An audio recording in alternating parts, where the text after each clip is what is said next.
കർത്താവിൻ്റെ അതിപരിശുദ്ധമായ നാമം വാഴ്ത്തപ്പെടട്ടെ. പ്രിയമുള്ളവരെ, ഇന്ന് രാവിലെ നമുക്ക് ഒരുമിച്ച് ഒരു വേദഭാഗം നമുക്ക് ധ്യാനിക്കാം.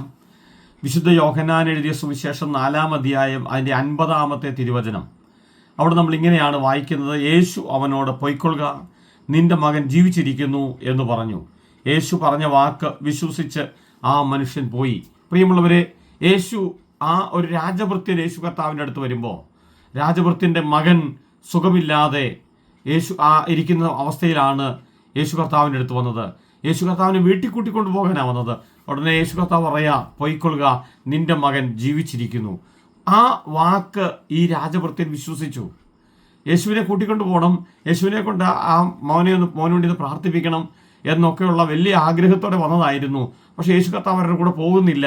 യേശു കർത്താവ് പറയുക, നീ പൊയ്ക്കൊള്ളുക, നിന്റെ മകൻ ജീവിച്ചിരിക്കുന്നു. ആ വാക്ക് വിശ്വസിച്ച ആ രാജഭൃത്യൻ തിരിച്ച് ഭവനത്തിലേക്ക് പോയി. സങ്കടത്തോടെയല്ല പോകുന്നത്, നിരാശയോടെയല്ല പോകുന്നത്, യേശു കൂടെ വന്നില്ലല്ലോ എന്നുള്ള ഭാരത്തോടെയല്ല വന്നത്.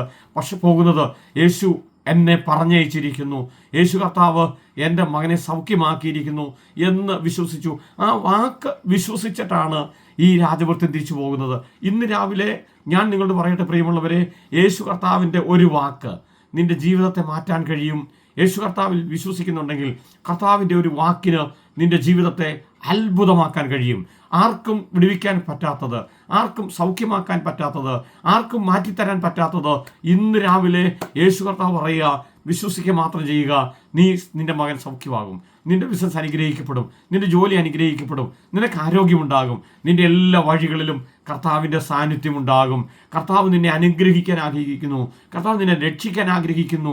പ്രിയമുള്ളവരെ, അതുകൊണ്ട് ഒരു പ്രതിസന്ധിയിലൂടെയാണ് പോകുന്നതെങ്കിൽ, നീ ഒരു വേദനയിലൂടെയാണ് പോകുന്നതെങ്കിൽ, രാജഭൃത്യൻ ഇങ്ങോട്ട് വരുന്നത്, യേശുവിൻ്റെ അടുത്തോട്ട് പോകുന്നത് തകർന്ന ഹൃദയത്തോടെയാണ്, മനസ്സ് വ്യാകുലപ്പെട്ട ഭാരപ്പെട്ട എൻ്റെ മകൻ്റെ അവസ്ഥ എന്താകും, എൻ്റെ മകൻ്റെ ഭാവി എന്താകും എന്ന ഭാരത്തോടെയാണ് വന്നത്. എന്നാൽ ഇവിടുന്ന് തിരിച്ചു പോകുന്നത് യേശു കർത്താവിൻ്റെ വാക്ക് കേട്ടപ്പോൾ അവൻ്റെ ഹൃദയത്തിലെ ഭാരമെല്ലാം പോയി. അവൻ്റെ ഹൃദയത്തിൽ വിശ്വാസം വന്നു. ആ സമയം തന്നെ യേശു പറഞ്ഞപ്പോൾ തന്നെ ഇവൻ തിരിച്ചുപോയി. വഴിക്ക് വെച്ച് ഭൃത്യന്മാർ അവർ വന്നിച്ച് പറയാ, നിന്റെ മകൻ സൗഖ്യമായിരിക്കുന്നു. സമയം അന്വേഷിച്ചപ്പം പറയുന്നു, യേശു പറഞ്ഞ ആ സമയം. ഞാൻ നിന്നോട് പറയട്ടെ, യേശു ഒരു വാക്ക് പറഞ്ഞാൽ നിന്റെ ജീവിതത്തിൽ ഇപ്പോൾ വിടുതലുകൾ നടക്കും, ഇപ്പോൾ അവസ്ഥകൾ മാറും, സാഹചര്യങ്ങളെല്ലാം നിനക്ക് അനുകൂലമായി തീരും.